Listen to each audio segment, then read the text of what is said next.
Welcome, the new video. In this recap, he was a violent dropout with nothing to lose. Then he became a world champion. But after losing everything, his title, his family, and his fortune, he made an unbelievable comeback at 45 and shocked the world. In this starting, in 1960, George moved with his family to one of the most dangerous regions of Texas and went through many hardships alongside his mother and siblings.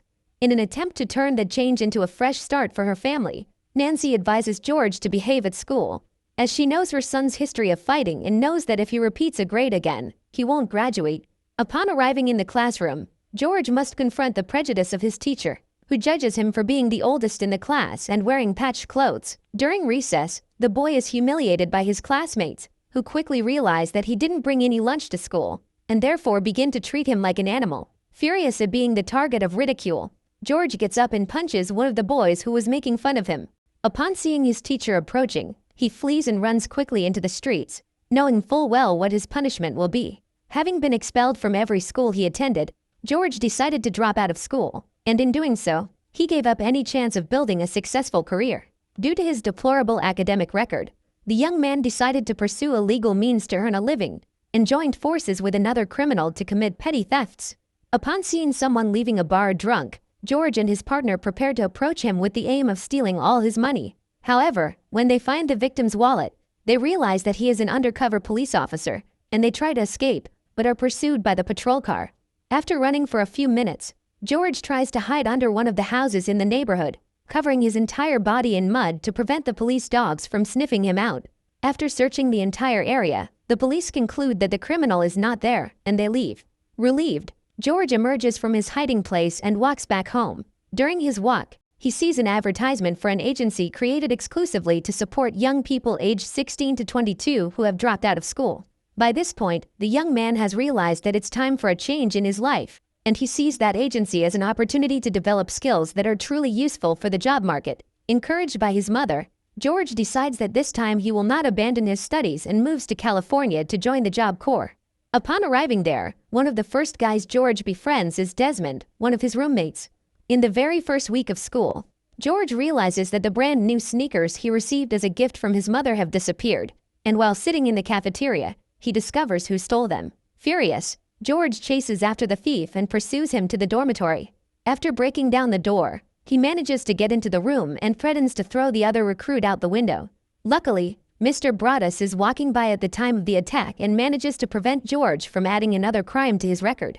Since joining the organization, George has attacked 3 of his colleagues and has been reprimanded several times for his aggressive behavior. Realizing that the young man has great difficulty controlling his anger, Broaddus decides to teach him how to box. The coach believes that, through sports, George will have the chance to acquire discipline and self-control, and who knows, he might become a great boxer. As soon as he enters the ring, George tries to beat his opponent the same way he did in street fights, but he soon discovers that, in boxing, technique is what wins.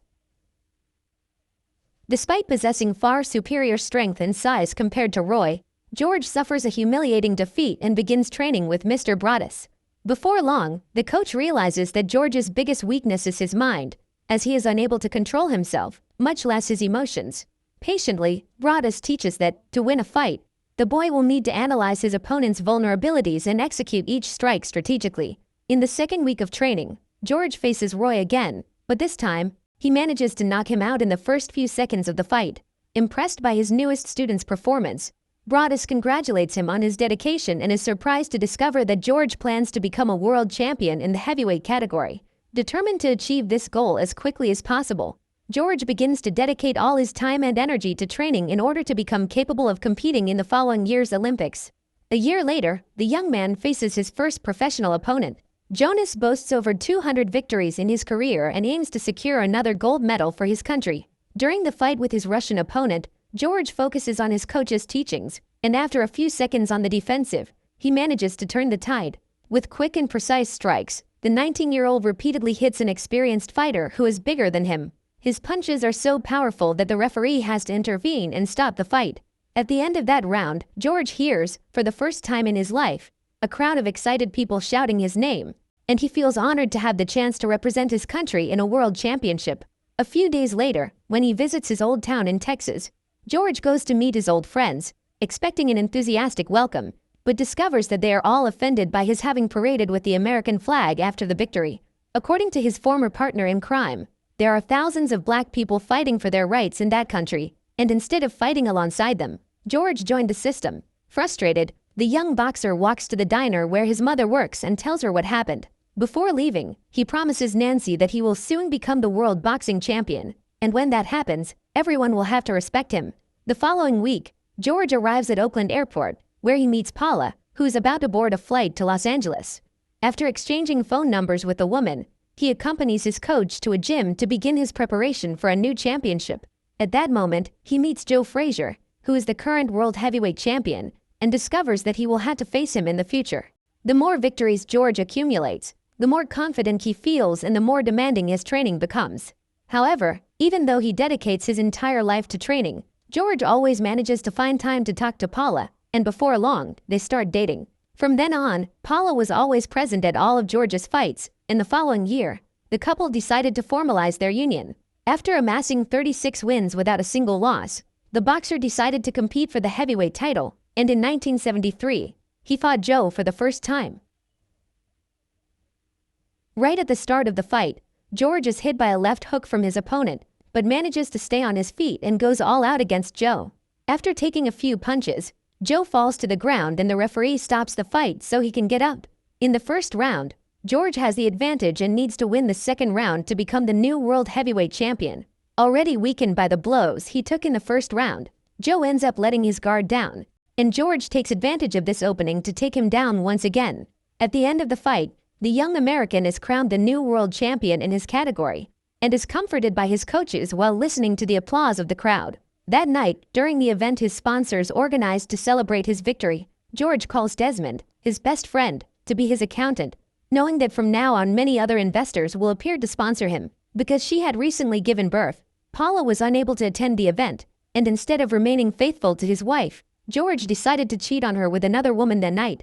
From then on, his marriage was never the same, and all the money the fighter earned in his career wasn't enough to give him a happy family. One day, during a barbecue he organized at his mansion with his entire family, George notices that Paula is taking a long time on the phone and goes to look for her.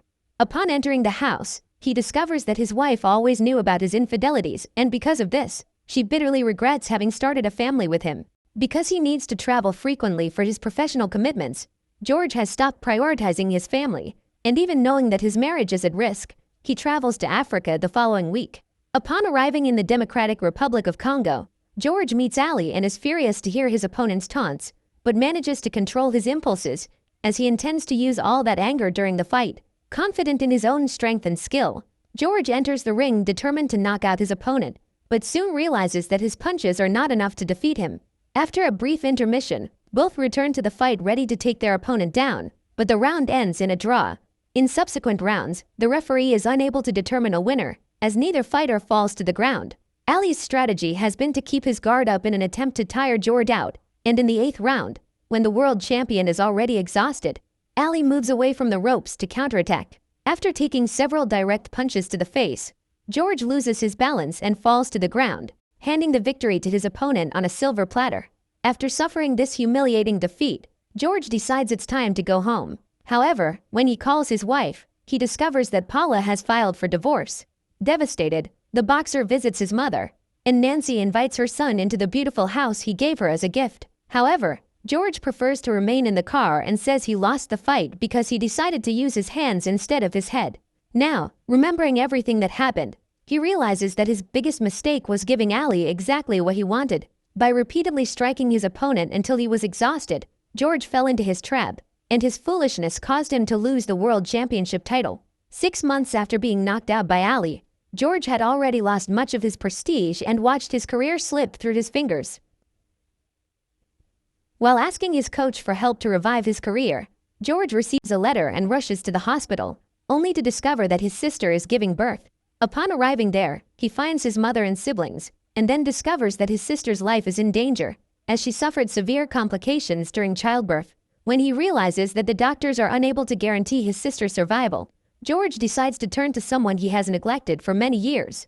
With his knees on the ground, the boxer begins to pray and begs God to save his sister and the baby. Minutes later, upon returning to the hospital, George finds his sister and nephew in the maternity ward and feels immense relief knowing that God heard his prayer. Sometime later, in March 1977, George faced a Puerto Rican boxer in the city of San Juan, but ended up losing. Since his defeat by Ali, the boy has never been the same, as he can no longer keep his mind focused on the fight. After losing to Jimmy Young, George goes to the locker room and ends up fainting. Concerned, the coaches put him on a stretcher and panic when they realize his pulse has stopped. However, seconds later, George wakes up and becomes emotional as he recounts the experience he lived through in that brief, near-death moment. According to him, Jesus revealed himself through a vision, and now he needs to purify himself of all the sins of his past life. At that moment, George walks to the shower and begins to give thanks as he feels the water cleansing his body. Shortly after, the boxer joins the church his mother and siblings belong to and is baptized in a river. During the service, while sharing his testimony with all his brothers and sisters in faith, George sees a woman named Mary Joan and is captivated by her. Not fully understanding what happened to his pupil, Broadus decides to go there to hear the testimony personally, and after the service, offers him a new opportunity. However, from the moment he accepted Jesus, George made the decision to give up his career, even knowing all the fame and money he would be giving up. Early in his ministry, George goes to Ali's house to ask for forgiveness and reveals that he came to hate him after the fight that caused him to lose the world championship title. For a long time, he had felt the urge to crush his opponent's skull with his bare hands, but now he had become a different man. After obtaining Ali's forgiveness, George goes after his ex-wife and has the chance to apologize to her as well. Before long, the former boxer becomes a pastor and gradually tries to get closer to Mary Joan. Despite initially appearing cold and distant, over time the woman allowed herself to get to know George more closely. During lunch, the pastor opens up about his entire past and promises that he is no longer that person. Even knowing that George has a reputation for cheating on his partners, Mary decided to give him the benefit of the doubt and accepted his proposal. Inspired by his wife's faith, George decides to buy a small church that has been closed for a long time, and after a few months of renovations, he begins to preach there. 7 years later, one of the churchgoers introduces her grandson to George and asks him to help him train in boxing. The elderly woman believes that if the boy dedicates himself to sports, he will have a better chance of leaving life on the streets. However, instead of offering practical help to the boy, George advises him to read the Bible, because violence is never the solution. The following week, while enjoying lunch with his family, he sees a picture of that same boy on the news and discovers that he was arrested after being caught red-handed in an attempted robbery. Thinking about helping other boys like him to leave behind a life of crime, George decides to use part of the investments he accumulated during his time as a boxer to open a community center, where underprivileged youth can dedicate their time to various types of sports. In 1986, bills started piling up and the electricity to the community center was cut off due to non-payment. Worried, George decides to go to the bank in person to investigate what happened and discovers that all the assets Desmond had been investing in over the past few years have plummeted, as his money was placed in high-risk bets without his knowledge. Upon discovering that his assets will be seized to pay off the bank's debts, George begins a hunt for Desmond, because when he learned that he had lost all of his friends' money, the accountant decided to flee to avoid being held responsible. During a visit, Nancy notices that her son is allowing himself to be consumed by anger, just like when he was young, and advises him to forgive Desmond. Ever since George was a child, his mother always tried to guide him down the right path, but the former boxer found that path on his own years later. Therefore, Nancy advises him to be merciful, as this is the only way to prevent Desmond from taking what he holds most dear. That weekend, George finds his old friend getting drunk at a bar and runs after him to question him about the money. Deep down, George still hoped that Desmond had stolen all the money and intended to make him return it. However, when he discovers that the accountant really did lose his fortune, he decides to forgive him. To try and recover some of what he lost to pay off his debts to the bank, George tried to start a new career and became a spokesperson for some brands. However, the money from the TV commercials wasn't enough to prevent their community center from being sold. Seeing his life crumble along with all his plans, George decides to return to boxing training, as he intends to start earning money again doing what he does best. Despite disagreeing with her husband's decision, fearing he would revert to his old ways, Mary decides to trust and support him. The following week, George goes after Broadus to try and convince him to train him again, but the man is no longer willing to do business with him. After George abandoned his career, Broadus returned to work at Job Corps, and reveals he is happy to be able to help other young people develop. However, the former boxer convinces him that they still have a mission to accomplish together. and challenges him to lose 25 kilos in the coming months. Only then will Broaddus agree to train him. As soon as he gets home, George starts training. In addition to cutting calories, he begins to practice all kinds of physical activity, and in a few days, he manages to get in shape. Upon seeing his pupil again, Broaddus is impressed by his willpower and realizes that he is truly willing to sacrifice for the sport. However, since he hasn't been in a ring for years, George is completely rusty and gets a beating from a guy who's only been training for a few months.